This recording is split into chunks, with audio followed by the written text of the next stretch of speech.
The 1st of September, 1939. Nazi Germany invades Poland, which marks the beginning of the Second World War. After defeating the Polish army, Nazi officials conduct indiscriminate retaliatory operations in reprisal for resistance activities. One of many punitive measures designed by Nazi Germany to inflict terror on the civilian population are the so-called pacification operations. Conducted in areas of partisan activity, these include mass arrests and executions of civilians. The number of Polish settlements targeted in these operations is approximately 825, and among the victims are children as young as 1.5 years old, women, as well as fathers attempting to save their families. One of the main perpetrators of these atrocities is a German officer who for his brutality will become known as the Butcher of Łysogóry. His name is Albert Schuster. Albert Hugo Schuster was born on the 13th of February 1912 in Plauen, then part of the German Empire. From 1926 to 1928, Schuster completed an apprenticeship as a bricklayer and carpenter. In 1929, the Great Depression began in the United States. This severe economic recession had far-reaching effects around the globe, especially in Europe.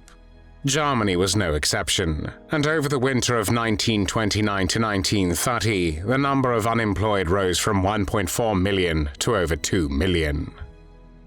Because his father became unemployed and could no longer support him financially, in 1931 the 19-year-old Schuster had to leave the state construction school in Plauen, where he wanted to take the master builder exam. By the time Hitler became chancellor in January 1933, 1 in 3 Germans were unemployed, with a figure hitting 6.1 million. By this time, Schuster had received his police training at the police academy in Meissen, and he then continued at the gendarmerie academy in Riesa.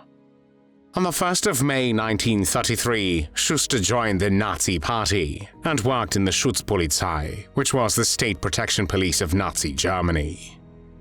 In October of the same year, he was appointed a Wachtmeister, which was a British equivalent to corporal, and in October 1937, he was promoted to Oberwachtmeister, which was equivalent to sergeant in the UK Army.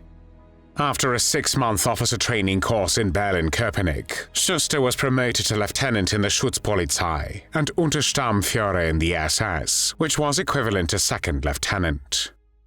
When the Second World War began, on the 1st of September 1939, Schuster was working at a motorized traffic department in Berlin-Buch, where he remained until October 1940. He then served as adjutant to the police president in Plauen.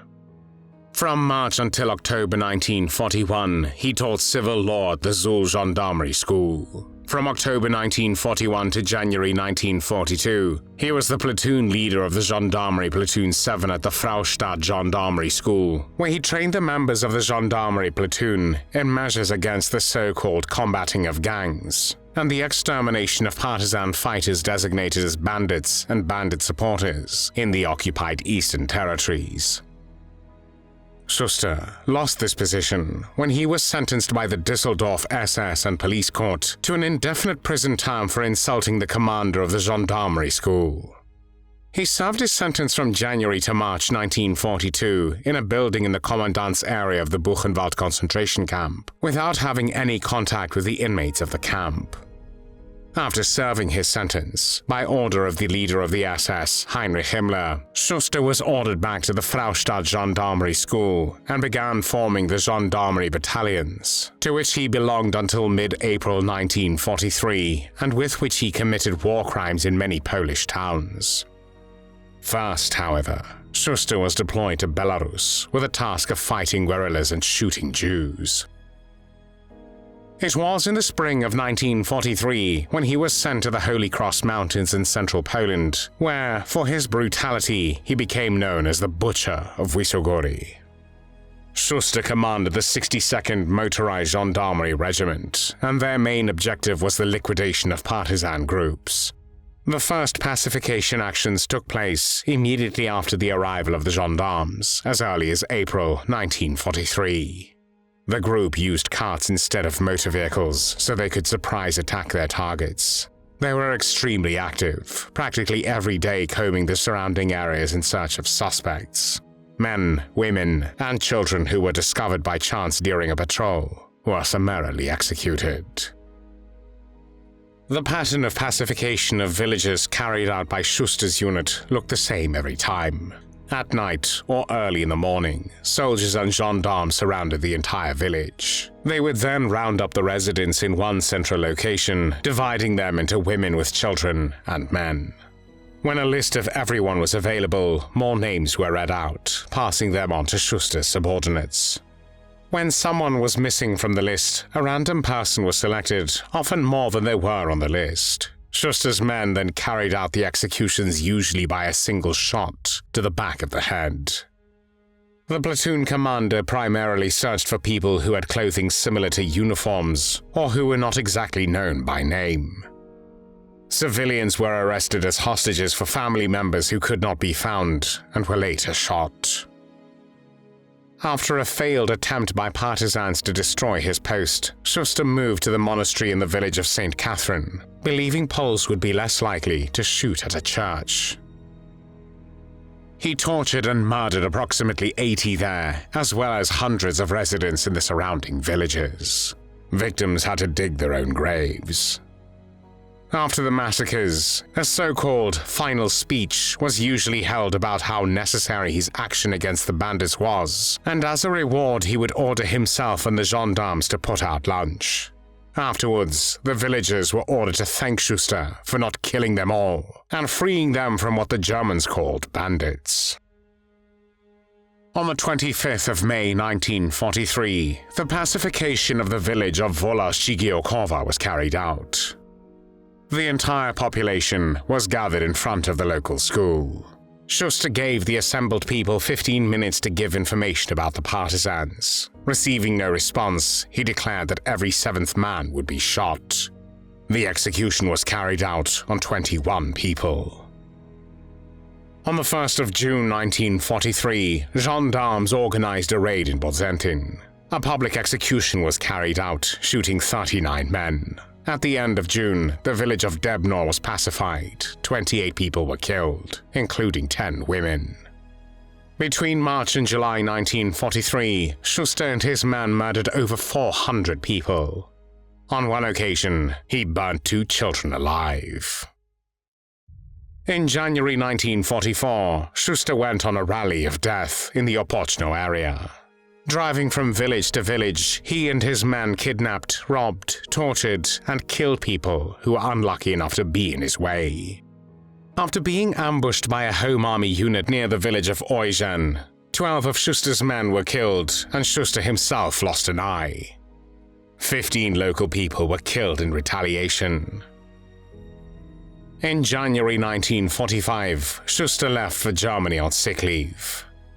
World War II in Europe ended on the 8th of May 1945. By then, for killing innocent Jews and Poles, Schuster had been awarded the Iron Cross Second Class and the War Merit First Class with swords. After the war, Schuster was arrested on suspicion of war crimes, but released due to a lack of evidence. He then settled in Raschau, East Germany. Though in 1951 he was hired by the East German secret police, the Stasi, as an informant, he did not escape justice. The hunt for Schuster began in 1967, when a Polish War Crimes Commission conducted an investigation into his crimes. It was completed a year later, and after the files were sent abroad, it turned out that Albert Schuster was still alive and living in the vicinity of today's Chemnitz. After East German officials were officially informed about Schuster, the Stasi ceased contact with him, and in December 1970, Albert Schuster was arrested. Schuster's trial started in January 1973. Schuster attempted to defer blame to the Gestapo for the shootings. At one point during his trial, Václav Juba, a surviving witness who showed a bullet scar on his neck, said he had been saved by an unexpected act of mercy by one of Schuster's men. Juba had survived the initial massacre when the bullet only grazed his neck. One of Schuster's men noticed he was still alive, but instead of finishing him off, whispered to him, "Lay still," everyone's dead.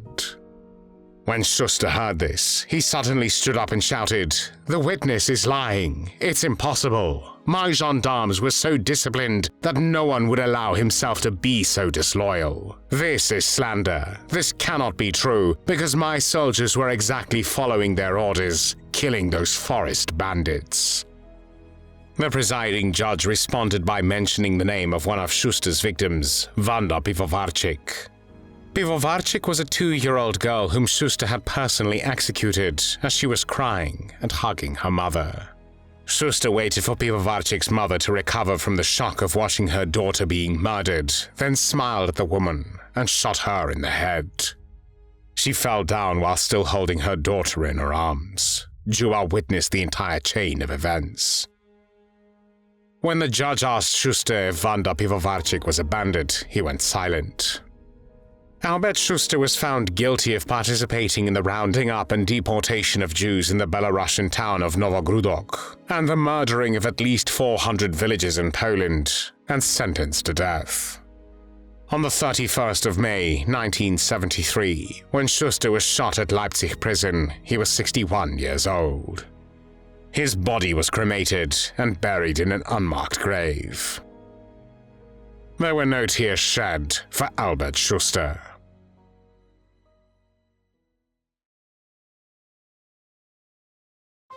Thanks for watching the World History Channel.